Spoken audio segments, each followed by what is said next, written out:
I'm going to become the man that can provide the life and lifestyle. Are you living the most amazing life and connecting? We attach so much of our identity as men to our work. If you're really worried about your health, you need to not only do all these things, but bring awareness to it. Inside this inherent strength is an inherent weakness. Having a deeper understanding and connection with that mind-body interface. I'm doing the things, but am I doing them with intention? I know you're hurting. This is why you're not alone. You're not different. I can help you. Men have to feel more. Anger is a clue. We shift to anger because it feels good. We've got to do the inner work to heal. Safe is not good. Safe leaves you just surviving. Gentlemen, welcome to the Formidable Family Man podcast. I'm your host, Greg Denning. Today, my guest is Victor Robledo. We are going to have an awesome conversation and can go all kinds of places because we have so much in common. Husbands, fathers, businessmen, athletes, travelers. There's a lot here. So I'm excited for our conversation and all these different directions we can go. But Victor, why don't you start us off? Just kind of give us a bit of your background and story, and then we'll dive in from there. Well, 10 years ago, we've been traveling full time.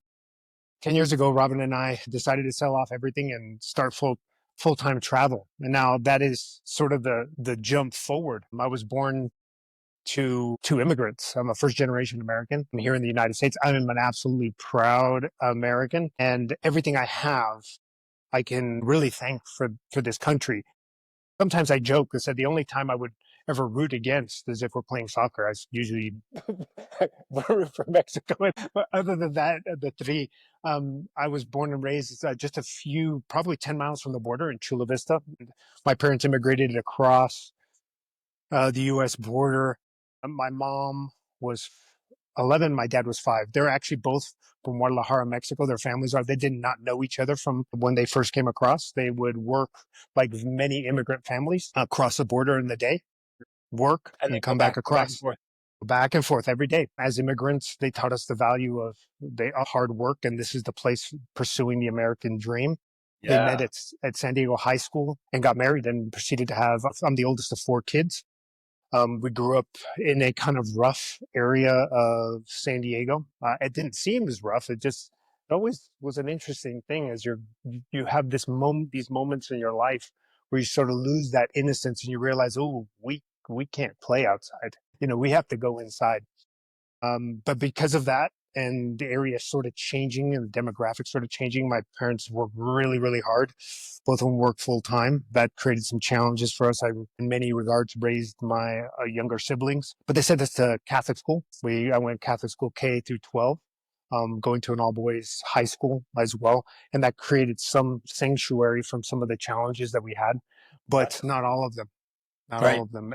So the Catholic school was a bit of refuge, but it still created some challenges. For me, I can point to and why I go to these moments because it's an important part of the backstory and some of the challenges that I faced that didn't really come out and we started full time. Sexual abuse at the hands of a family babysitter, which was brushed under the rug. Violence in and around the area, knives, guns, being chased, gangs, those sort of things. Those are the big ones aside from really like a money scarcity issue because they work so hard.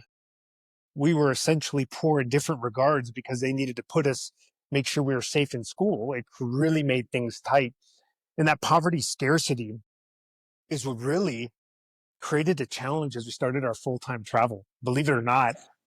Are you saying that mindset kind of carried with you into your adult life? Yeah. And what Robin saw, and this is jumping back and forth, so let me know. For some reason, I tend to get so excited about sharing this story because I think a lot of people, my people, deal with some of the same sort of things. And it's not race necessarily. There's plenty of poor people everywhere that don't really realize sometimes this is at play. Have you ever watched Surfwise with Doc Paskowitz? Doc Paskowitz was about a family of eight boys in a camper driving up the coast of California, homeschooling, just traveling. I highly recommend it. And he would go, okay, we're down to our last quarter. How are we going to make something happen? Like, what can we do? And the kids would brainstorm and they'd come up with an idea.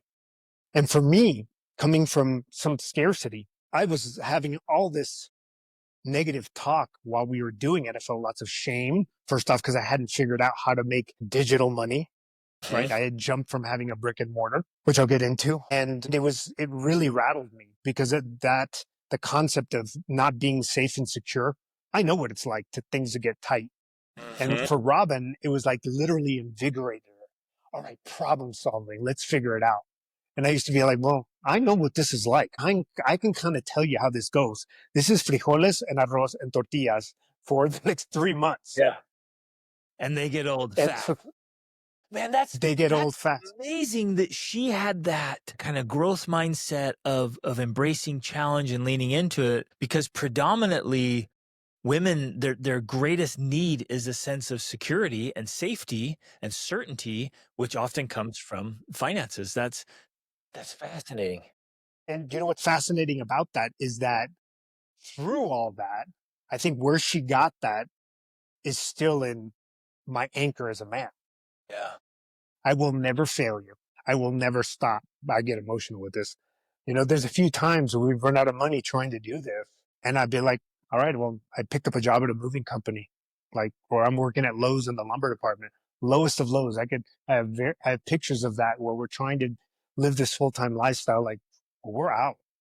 And I haven't been able to grow because I'm too busy. If you're too busy worried about safety and security, it doesn't allow the brain to have that creative, empowered mindset. Exactly. Yes. And man, I can relate to that, because in our same thing, our wanders, and we went internationally right out of the gates and got down there, and we got to Nicaragua and ran out.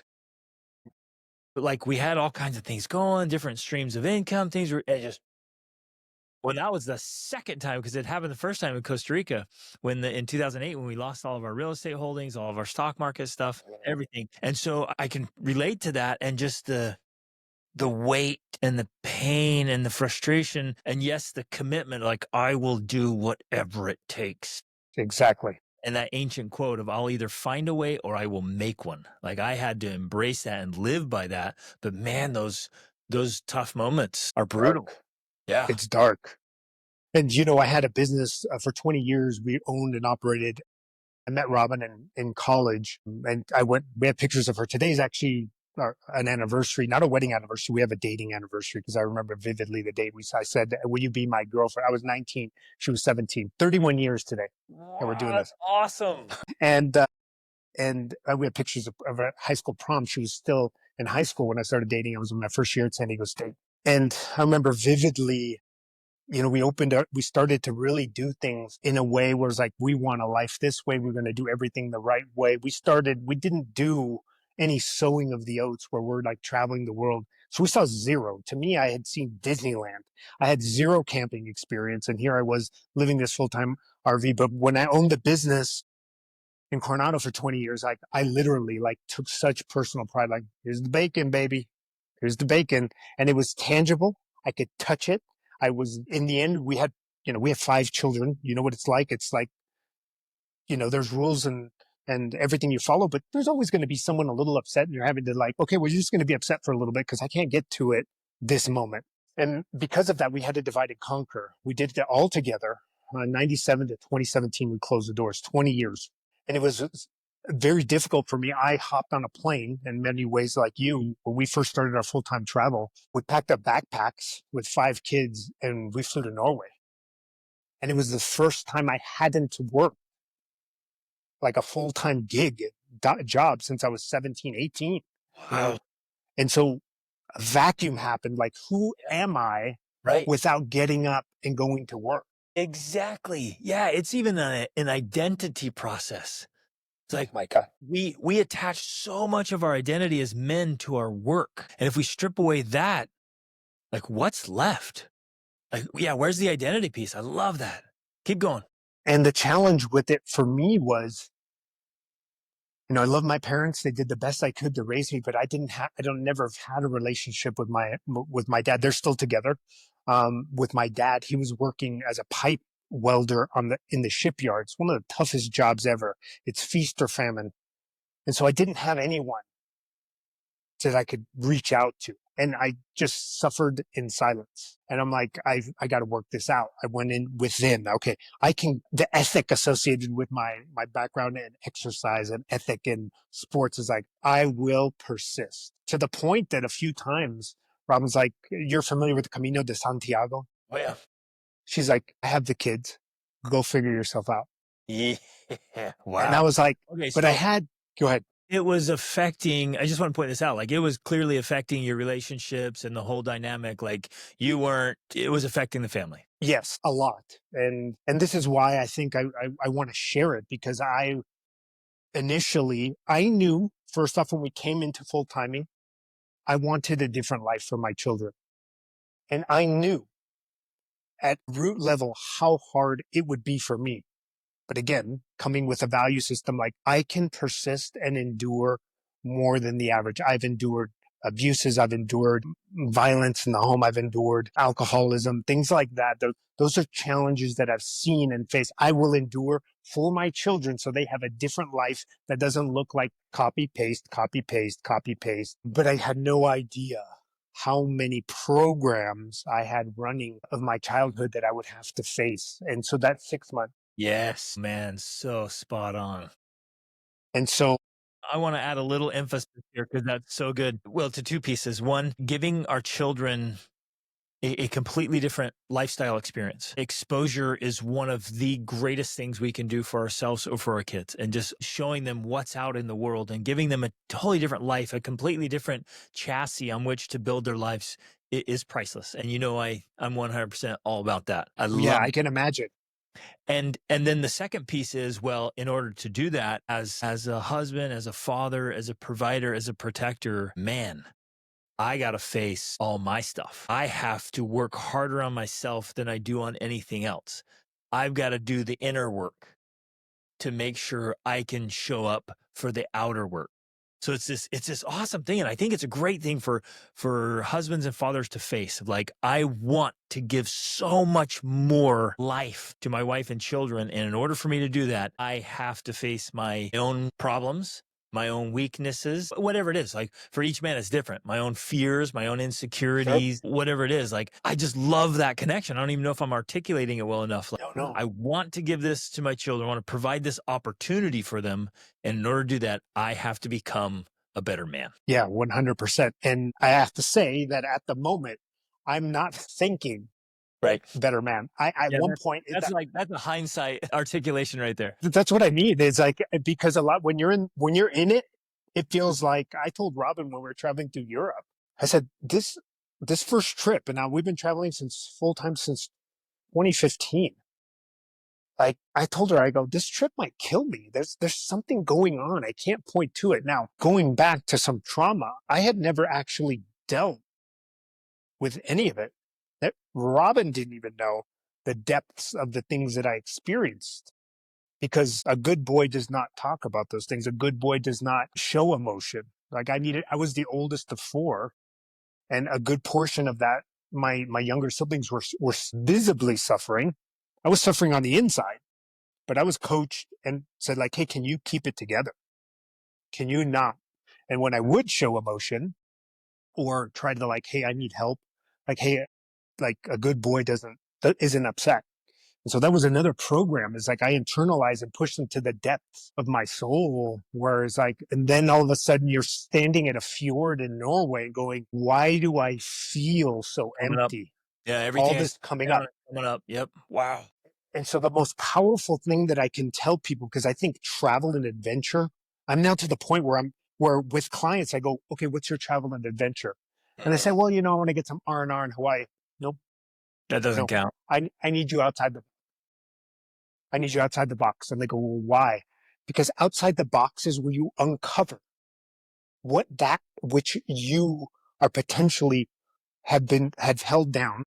And then also comes this sense of pride that I can do hard things as men, because I can do hard things. I can do burpee. Like right now, I get like, okay, I'm recovering from a couple different little aches and pains. I'm like, okay, I'm going to see if I can squeeze out some total of certain amount of pull-ups in a day. I do nutty kind of things as well as a strength and conditioning coach that I was initially in my 20 years as a brick and mortar.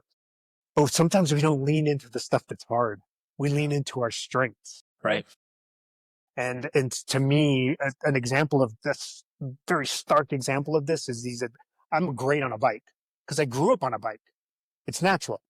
Jumped like most kids growing up in the 80s. We made janky jumps and you jump over things and your parents aren't really there. You're just having some fun. And so when I go downhill bike or climb, I'm like, heck yeah, let's go. Yeah. When we rock climb a fair amount and we ski, like I'm only my second season skiing. Like, talk about outside the box. I always tell Robin, like, hey, we always coach 4% outside the box. Like, I'm 50% outside the box when we first start these things. That's awesome. I love that. And so That's go ahead. such a great way to live, brother. Like just pushing those limits, constantly exposing ourselves to new things, new idea, like just novelty. Try new foods, new places, new activities. For me, it's humbling because it keeps you humble.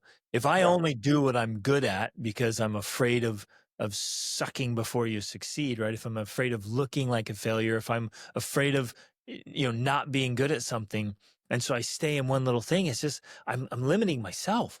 Right. But if I Right. keep pursuing new things, I'm exposing myself and my family to all these new wonderful things that life has to offer. And I'm growing. Like I'm in growth mode. You're in growth mode. When you're leaning into something you're not familiar with, it's uncomfortable, but man, it's the best way to grow and the fastest way to grow. Yeah. And I think that the last 10 years, my children, they're my idols because they're the mindset that they've been homeschooled their whole life. They're not within the system. They look at things with fresh eyes, and we'll be in situations, which you have, like you're flexing different kinds of muscles when you travel, and their ability to problem solve from a calm state Yep. Is huge. is huge. And I look at them, I'm like, right now, I can feel that safety and security program. Like, I am on alert. I went through essentially 6 months in Europe feeling like I was a watchdog waiting for anything to jump at. Mm-hmm. I got this. There's 5 of us in tow. I got a 4-year-old as our youngest. I'm like, man, some of the challenges I faced in those, and just to see them now, I'll be like, hey, calm down. We'll figure this out. I'm like, I still have this alerted nervous system, which kept me safe, right? It kept me safe. One of the things that my wife always comments about is this ability to adapt to a situation and improve likability, which is a wonderful thing. Even in this dialogue, right?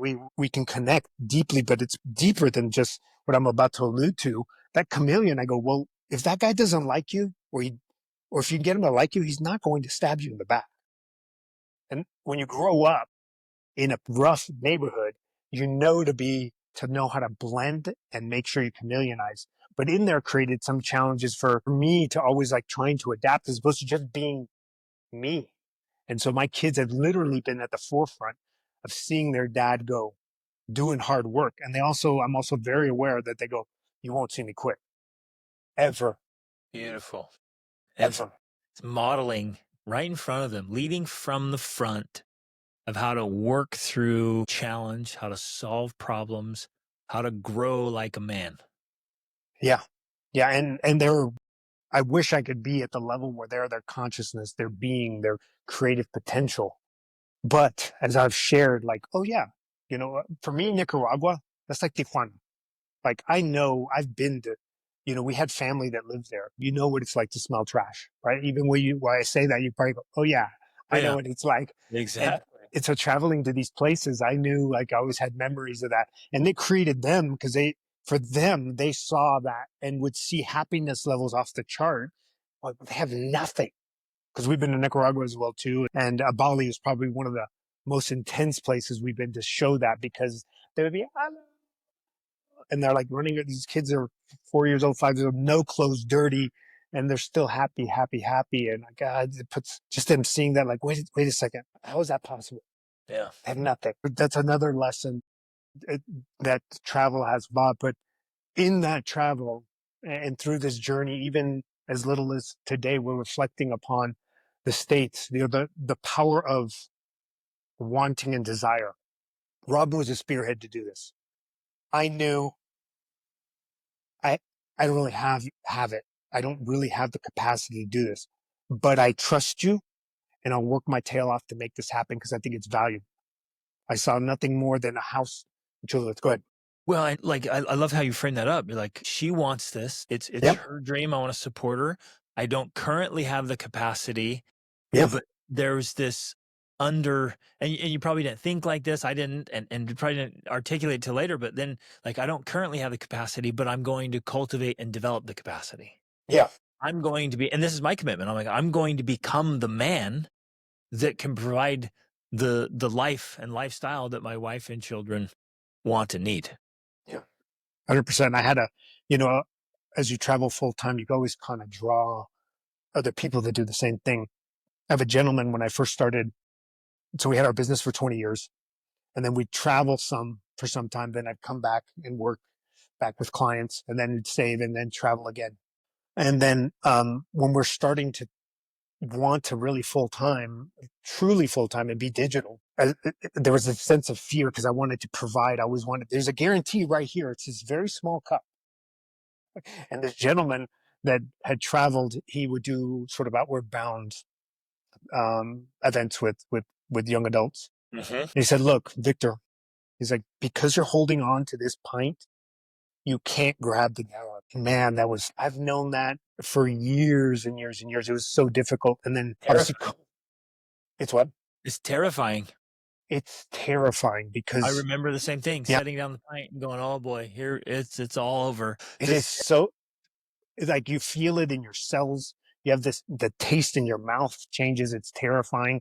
And in some ways, it's now taken almost 10 years because you'll see me some on the platform, but I've always wanted to be like propel them. I've always I say this, Robin says jokes with me. I'm like, oh, look, as long as I'm the soil that you grow from, I don't need accolades. Everyone knows, Carlos, the people that are the closest to me, they know what Vic has done. I'll say what Vic has done for the family on some level. It's propelled them. However, I think now I'm getting to the point where the world is such a nutty place and men's role in general. Robin, since the very beginning, and I think anyone that listens to this, she's a very assertive, powerful woman. Like I'm sure your wife is too. And they honor us. Sometimes it could be, oh, well, I've heard the word emasculate. And I've gone, oh, what in your mind is masculine and what is feminine? Because both of us within each man and woman, there's divine masculine, divine feminine energy. And men will sometimes say, no. I'm like, you ever held a newborn? You ever held your children? What comes out of you when that happens? There's this beautiful balance. And so to me, a masculine man does not want to be heard over his wife. She honors him at points in lots of different ways by being who she is. Cause I always told her, like, just speak truth. I got your back. Yep. Man, and there's nothing more beautiful than a woman who's been given the opening to be fully herself. And there's nothing so powerful, majestic as a man who has that same opportunity and grasps or makes that same opportunity to be fully himself. Like leaning into what you're saying, it's so powerful and beautiful and leads to an extraordinary relationship and an extraordinary life. Yeah. And I think we're only really coming around to that, to the point where my voice on our platform, we sat down together for the first time really ever 10 years. Cause Gabby, my oldest daughter and Robin are the ones that came with the zenith of a blog. The only thing I can claim to fame is I came up with a name, Nomads with a Purpose, because isn't SEO that great? And you know the problems with SEO, because they're like, well, but people don't search that. But I'm like, our purpose is family and adventure and togetherness, and those are kind of different these days. Like the fact that our kids like to hang out with us is rare. Is rare. We've had relatives. We absolutely love it. Let me ask, brother, like what are some of the things that you had to face? Carl Jung talks about, each person has to look into the abyss and look into the void. And as you kind of described some of it a little bit, but what are some of the things that you had to go in and wrestle with and allow to come up and process? I think it'd be super helpful for listeners to just be like, because we all face these inner turmoil. We all face the weaknesses, the struggle. Share maybe if you can, if you think of like a couple of things that you had to face and overcome and the difference that made. Yeah. Now mine are going to be somewhat unique. We use a particularly Enneagram, for example, when we help people in their understanding of their personality. Not to put them in a box, but I'm naturally an Enneagram 2, which is like this server kind of natural helper. Now that natural helper sort of was evolved as in a family where stress was high, money was shortage. Like I needed to step up, and I got some accolades and attention when I would help, right? But I also pointed to the fact, like, because that's how your kids should just receive love, right? That it's not something that they have to work for. I needed to get some, like in a family with three little kids running around, money's tight, two parents working. So I naturally adopted that personality of being a helper. The problem with with that personality for me is that I started to go, well, I want affirmation. I don't want things, right? And so my highest reward initially that created challenges, I found a wonderful woman. I wanted to have a family of my own. I knew the relationships, what I wanted to generate with my family, the closeness, but I did not have a vision of all the skills that I have. I lack certain talents in like forecasting and creating a plan for said that. But guess what? I married a woman that does have that capability, right? And that created some challenges for me because then I would be like, she would go, hey, what do you think of this place? Awesome. Anything you want, without even a real feeling for that. Right. And then coming into a relationship with like expectations and an understanding. These are some things and the words and the values that we live by. I've said persistence already a few times. So clearly, like that would be one of those words that was in there, but that can also be one of those things. I had to look at that word. I'm like, ooh, I'm just going to grind something out instead of going like, is this working? Discard, moving on. Yes. And so, yeah, I love that you point that out because virtues aren't always virtues. Inside this inherent strength is an inherent weakness. And something wonderful like persistence can be taken too far out of context and create problems, like exactly like you're saying. yeah. Great point. And so for me, I had to start to really, and this is now the process. I observe everything as if in the third person and going back and going, do I want to be this? That's where this whole growth process has come out to be. Do I want to be this? Persist. Okay. You know what? That's not as important. What do I, I have to embrace those kinds of words. So going back to the concept is that I had to pull apart, and I'm writing a book that I call affectionately Tacos the Trails.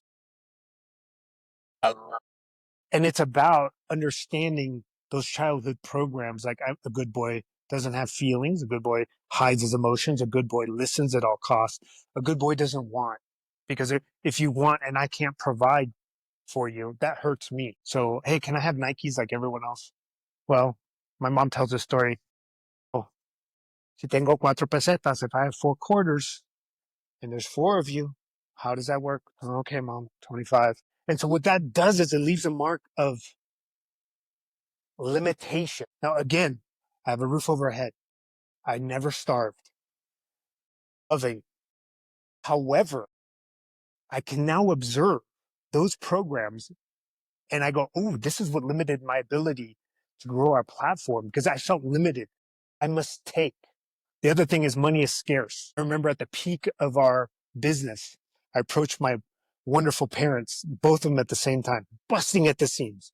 250 students a week, 50 personal training clients. And I was doing it pretty much myself because at that point we had 4 children. And I would say, Mama, I need to ask you a question. Like, I don't know what to do. People want to keep coming in. I cannot physically work another hour. I'm exhausted all the time. My dad will, si te quieren pagar, if they want to pay you, Take it. you should take it. Instead of saying, That's awesome. She's like, wait, people are offering you money? Yeah, you should yeah, take it. instead of going to the concept of like, hey, we should probably consider, I was too tired to consider Yeah. scalability, too tired to Right. consider this or more. If you have this type of demand. And so that kind of rooted, like you should always take what you have because you never know when it's going to run out. That gives me a limitation and limited me. It's not limiting me anymore. It's now, it's now the concept, like what message can we give? Because I know a lot of people have what I have going on in my brain And it limits them to live the most vibrant. Let's say that, because if you say to someone, hey, are you happy? Yeah, I'm happy. I'm living the life exactly I want. But then when you start pulling it apart, Exactly. wait, that's where the rubber meets the road. And you realize like, are you living the most amazing life and connecting with that service to the universe? You have this beautiful miracle that you are, and you're going to live mundane and not feel into wonderful, amazing emotions. Exactly. And settling and acquiescing for mere existence instead of this vibrant life that's possible. Yes. I love it, brother. So many great insights and great story. What habits now are serving you and your family? What's helping you show up as a husband, a father, a provider, a protector? I mean, I know you've been instructed through this journey in these 10 years of travel. What are you doing now that's really helping you thrive and helping your family thrive? That's an absolutely wonderful question. And I think I would probably start off with a concept, because I sometimes create content about your ice bath is going to let you down. If there's no intention with it, just in doing, look, when I talk with clients and I'm helping them as a health wellness coach and a life coach, it's like, look, I got to get your head above the water. You're drowning right now. And so that first initial thing, eat this way, breathe this way, move this way, do these things it's all to just get your head above the water. But we have to have a zenith, a reason why. Yes, that's huge. Because for me, I mean, especially coming from where I came from, I always had the most advanced, I always had the most advanced training techniques. I've been strength training since I got my first weight set when I was in middle school. My uncle saw what was going on with me, and they're probably internalizing, they could feel, we need to help his confidence. They gave me a weight set in middle school, took off. So I've always trained. I've always eaten a specific way. I always limited my consumption. Like if I have a beer a week, that's a lot. I've always slept right, ate right, and certain things. And yet I ended up with GI issues, sleep issues. Like I've had these moments where it was like, there's a mind body interface Yes. that I am missing. And I always thought I could out chicken and broccoli, because those are standard bodybuilding staples. When I was at the peak of our business, I went through a massive burnout because I was working so many damn hours right about the time I was talking to my parents. And so I learned, I'm like, oh, there's something going on. And that's when I kind of hinted at like, maybe I need to share some of this with Robin. And I realized how much that was at play. And so part of that long-winded explanation is that having a deeper understanding and connection with that mind-body interface and learning how to make that connection on the daily.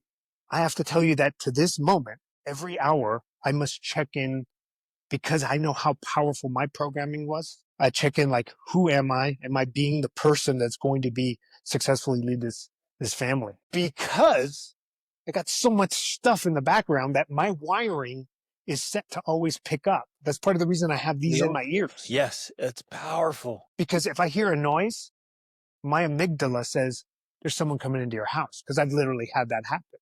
I've been in our home as a kid. People have broken in, and that wires you to double check, triple check. It was made it very uncomfortable for me to travel with the family. Well, because they're when like, you were telling your story, you're going through Europe and you're always, waiting for somebody to jump out. You put your mind into this survival mode and you're in fight or flight all the 100%. time. 100%. Your body is responding to that. Your cell at a cellular level, you're getting receptors all for cortisol. I mean, you're just operating. It's intense. And that alone will wear you out. Yeah. I love what you're saying here. Is like, check in with yourself hourly. Like, where's my purpose? How am I doing on my intentions? I'm doing the things, but am I doing them with intention? That is awesome.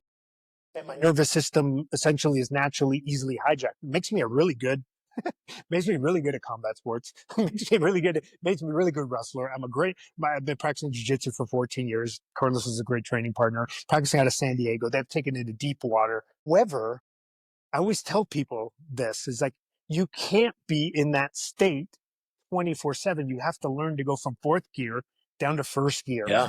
And on some level, that body posture that you made, it's not an exaggeration, but it's happening on a subconscious level.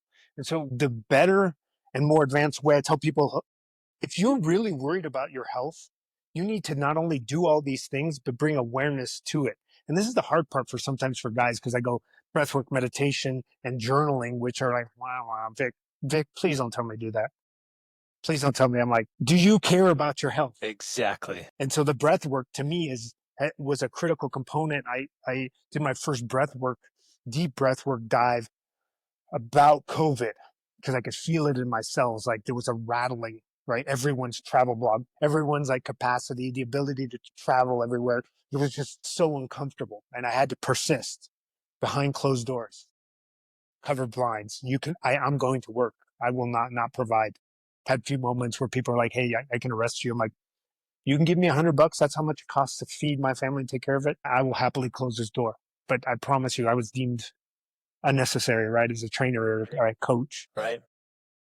And so being able to be aware, the biggest tidbit that I can give, the one most powerful is, yes, you must do all these habits. They're all out there.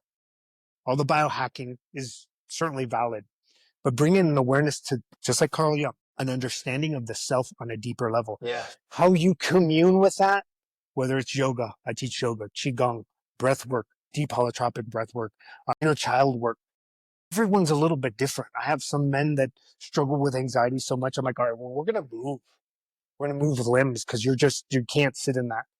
But being able to take your mind out of fight or flight is often that's what that 1 hour check-in is for me. Beautiful. Because I naturally will fall into that. Man, that's so good, brother. I love this. I love it. It's just such a powerful reminder that with the list of specific activities, powerful practices, we have to intentionally connect, well, the mind and the spirit. So for me, in what I teach, the triple trifecta, the first one is fitness, but it's not just physical fitness, it's fitness in mind, body, and spirit, because they're all connected. And so we have to 100%. be mentally fit, spiritually fit, and physically fit together in order to be a whole man, to keep the vehicle right. And that's exactly what you're illustrating so well, that when I'm doing the physical practices, I need to check in up here and in here, in the head and the heart, to make sure like this is what's happening. I'm getting full benefit from these practices. Yeah. And to add to that, the concept of, I've prided myself a lot on self-sacrifice. I can self-sacrifice, that persistence. It's right there. Mm-hmm.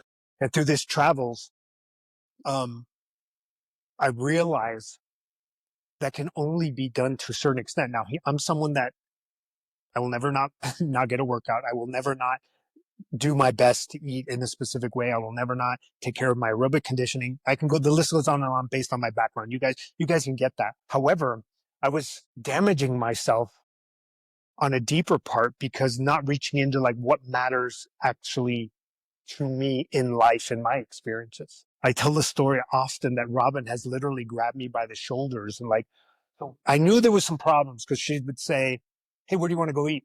I don't know, wherever you want. No, where do you want to go eat? Wherever you want. She grabbed me by the shoulders. Were you being like really passive? Had you just kind of settled into like, I'll go wherever, I'll just go along to get along, like avoid conflict? In some ways, yes. Now, the challenge with that, it's not a passivity. And I think this is anyone that comes from, just still going back to poverty mindset. Like, to me, it's like I was standing at a home plate and slam. Wife, 5 kids, successful business, relationship. Do I want to go to look at Fjord? Do I want to go to Amsterdam? In my mind, is like, I've already won the lottery. Like everything. However, so good already. This is where there's a lot of good men who get into the same kind of trouble. I come across it, and I'm sure you do as well. It's like, man, yeah, things are so good. And we become, and I think maybe you've seen this too. I'd like to hear your thoughts. Like I see it like we want to be grateful, and we want to be contented maybe, but there's a fine line between content and grateful and complacent. And the complacence creates trouble, and wives pick up on it. Yes. And Robin picks up on it. And I recently, like, this is something I'm working through. For example, in 2019, for some time, we grabbed a place. A family member had a place in Montana. And so we hid up in there.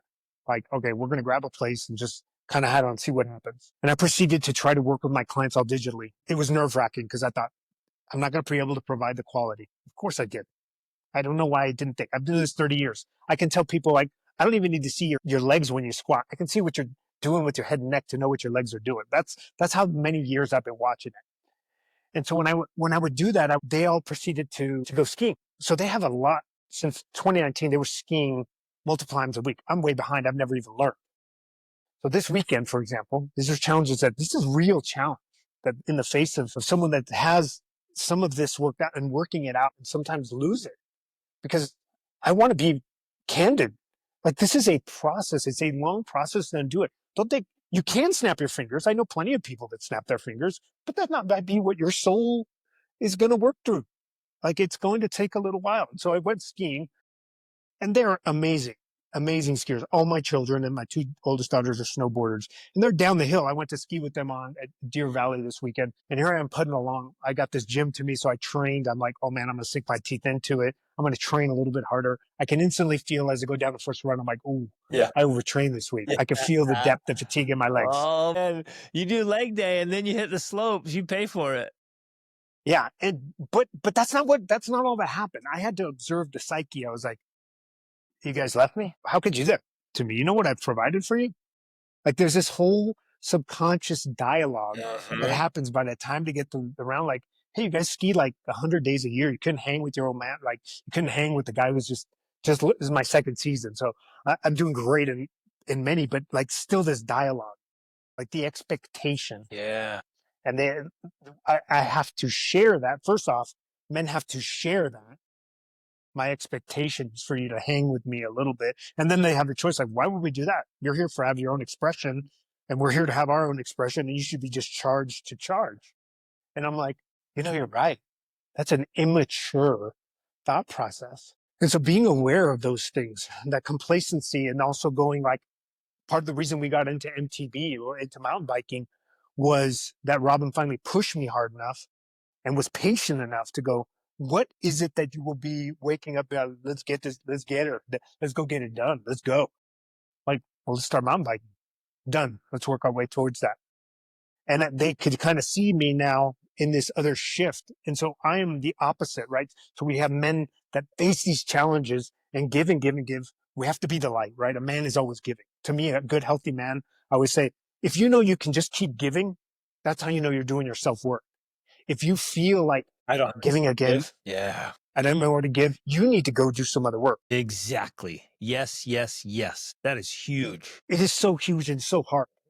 I tell men, and I just had words with a gentleman that I've been working with that has some significant health issues. And he's saying, I think I need to stop. Things are tight. And, this is too hard. And I'm like, look, you tell me you prioritize your family. You are cutting decades out of your life by your current health system. Is that caring for your family? And it comes down heavy. And then the waterworks come. And like, I just don't know why I can't make myself do this. I'm like, because your ego wants to protect you and legitimize your suffering. Yep. Wow. And I have a lot of that I work with. I share that. I go, look, I know where you're at. It hurts. I have to lean you into the hardest part, not your strengths, to lean you into the hardest part. So if that means, it's like, you're just going to make me cry, Vic. If crying works, buddy, you got to get those tears out. Listen, I always tell people this, and one of the most powerful, I'm going to share with you how I can identify. I'm straight up with the guys and like, look, this is how we do it. You want to get down deep down the rabbit hole and figure out if you got to deal with some emotional repression? Sit in a comfortable place. No distractions. Breathe 4 seconds in, 4 seconds out. Connect with that breath and your body, like, oh, tension here, tension there. Connect for a few minutes, like, whew, okay. Connect first, then move into your heart. Not only just into your physical heart and your emotional heart, your spiritual heart.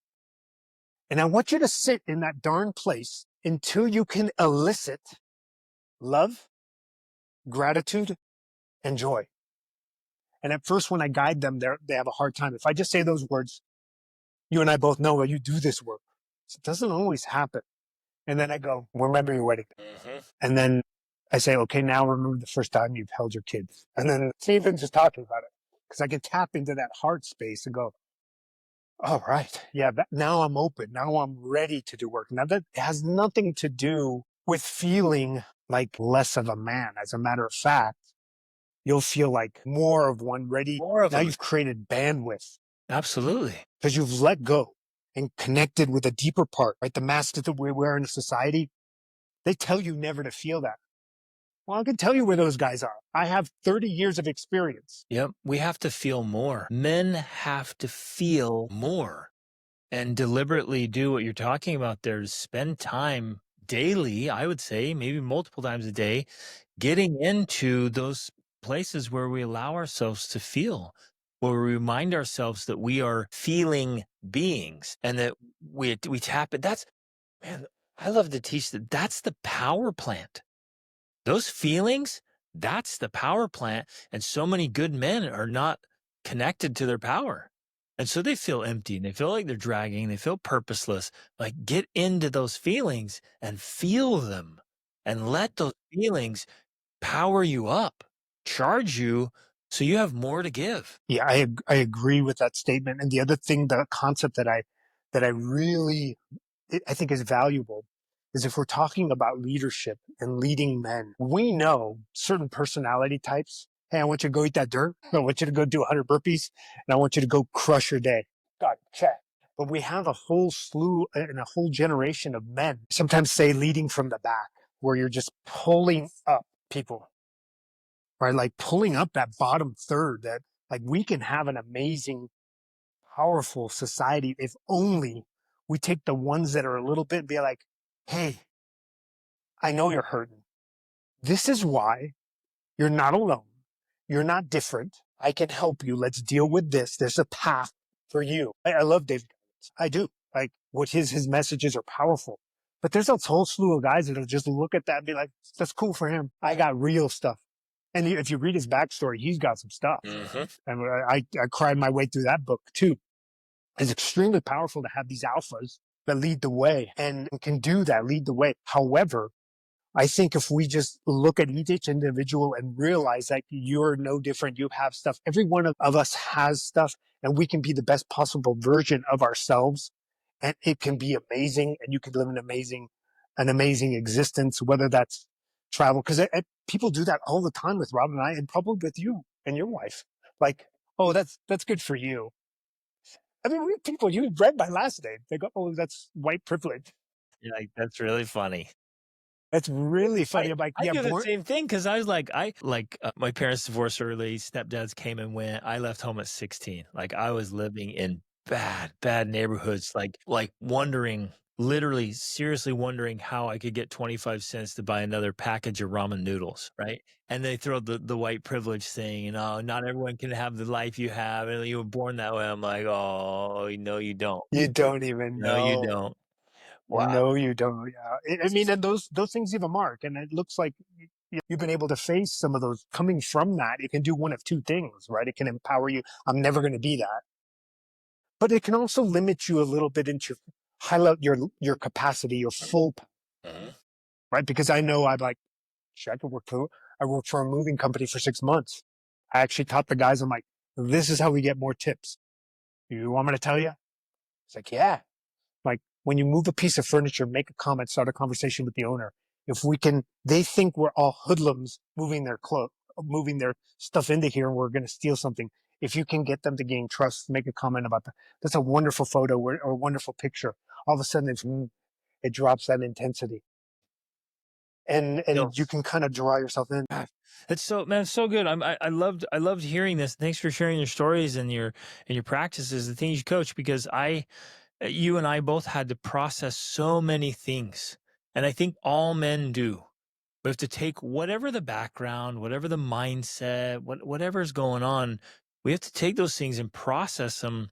And I know for me, until they were processed, I couldn't move forward and I couldn't access my power. And the wounds, especially, if the wound is never healed, it doesn't matter where you go or what you do, you will still bleed inside. And it will always be sensitive. Somebody will touch the wound. And Yeah. probably your wife and kids. And it just, it keeps going. You're like, man, until that gets healed and it's no longer painful to touch, you can't be the man that you know you're capable of being. So true. You're spot on, brother. We've got to do the inner work to heal, to process, to get through those things so we can get the bandwidth to then lean in and be formidable husbands and fathers. Yeah, I always tell guys this: anger is a clue. An emotional need not net. There's something deeper. We shift to anger because it feels good. Ups your T, gets you in fight or flight. But you're like, if you can get to the point where you've done enough practice to observe the stuff, like, gosh, I'm kind of a jerk right now. Why am I being a jerk? Scratch. Okay, well, I worked really hard today. I really expect things to be easy. Wait, why do I want things to be easy? Exactly. And then all of a sudden we can go down that. And sometimes that creates the work that you do. You want to push to that level where you're like, hey, are you mad right now? Yeah. Why are you talking to me like that? Why are you asking me these difficult questions? I'm like, well, if you're happy with where you're at, you can proceed. If you're not, if you have the results you want, we're good. But if you we don't, say that. And that's really the work that I'm beginning to do, is I'm putting the slideshow for how poverty mindset impacted on our YouTube channel, how my poverty mindset impacted and almost created a divorce through my full-time travel. But I wouldn't take any of it back, because the person I am today had to go through that. is completely different. It had to suffer. It had to suffer so I could share the story, even in this moment with you, with full vulnerability. Like, look, I might not have this all figured out, but I know this. I am now gaining dominion. It's not a program. It's not a floppy disk that's inserting. You're going to react this way, defend this way, attack this way, exist this way. It's being taken out and going, I do not want to be that. Exactly. Extracting that. Yeah, that's beautiful. Give us one thing, man, that you and your wife have done or are doing that kind of keep the magic in the marriage. What's something you guys have that keeps the spark and the friendship and the romance alive? I think when we do some marriage, we work with families, like I expressed a little bit before. And one of the big things that people do, and what I think we're doing, and even today, is, especially on our sort of anniversary, is what I call contract negotiation. You sign with the team, and you come in going like, all right, this is our contract. I will give you everything I got in exchange for me to be your husband. And that contract, like with a professional team, just like Tom Brady going to the Bucks, now we renegotiate. So what we generally do is more often go, an example of this is like we take a high level of pride in what goes into our bodies. And so we can't go out. We don't go out to eat very often. Well, that's usually a very defined, easy way for parents to go out and date each other. Because one of the parts of that is like, never stop dating each other. However, what that looks like changes. And so renegotiating on the monthly, believe it or not, like, hey, how'd we do this week? Did I connect with you deeply? Did you feel heard? I mean, Greg, you've been with your wife, like, I don't know, you're probably comparable being with your family as many hours in the day as we men go. Man, I don't know how you do that. I love it. And absolutely love it. Absolutely love it. But a lot of people, again, the bandwidth issue is going like, what is the expectation? And so we knew early on that first we couldn't hide the dialogues that we wanted to have. They were just we live in small 200 square feet. We're going to have difficult dialogues. And to me, at first I was like, no, kids shouldn't see that. I saw that all the time.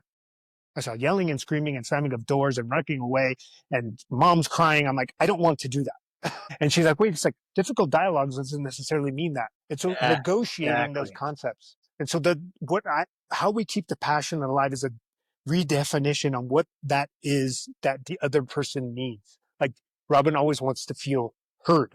Well, in some cases, like I've had dialogues with her on long drives. I'm like, hey, we just spoke for 6 hours. Did you feel heard? No. Holy smoke, I'm doing something wrong. Exactly.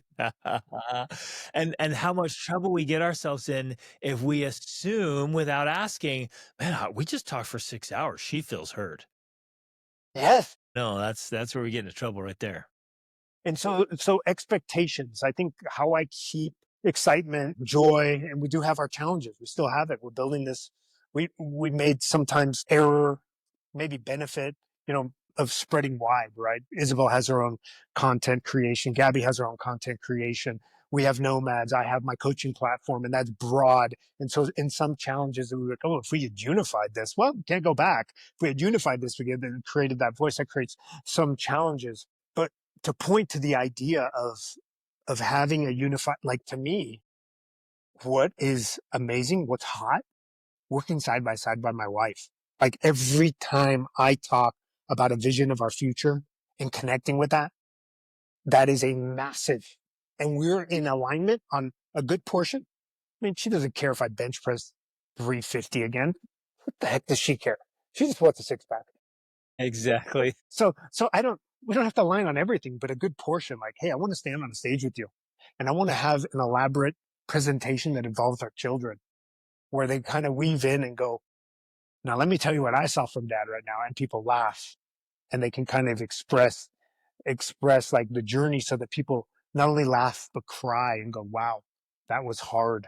You did it your way kind of concept. And so expectations, also a vision for the future that's aligned. Now that's for us, right? Like that is a massive, massive aphrodisiac to living a life in alignment where you get up and go, even if it's a little high five, let's go. 100%. That, and I think that resonates with you. Yeah, absolutely. We live that. We've been doing that for really, I mean, in small ways since the beginning, but in major ways for the last 18 years, chasing dreams with alignment. And again, we're very different people and very different big dreams, but we find that overlapping alignment for our family dream and vision. So alignment and vision, and then constantly checking in with expectations. It's absolutely Isn't that, solid, it brother. doesn't sound sexy, But it works. but it And works. it is sexy because it works, man. Because when she gets home from skiing right now, they're out skiing at Snowbird, and so they'll come down, and I'm like, I know we're gonna go get a climb together. I know now I've scripted, like, these are the dialogues I want to have, because I know not only does she want, that's what she wants, but then she knows Vic will want to talk about his interview and what he got excited about. Yeah. And she knows that she needs to ask me that. Right. And so those expectations are like, I had to share those, but a lot of guys don't even know what their expectations are. They'll say things like, I just want peace.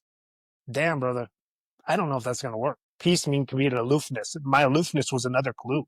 Like that was a trauma response. Gabor Mate talks about that. I read Gabor Mate's The Myth of Normal, and I realized that my brain, when Robin and I would get in an escalated conversation with friction, I would be like, oh my God, I did not hear you the last 5 minutes.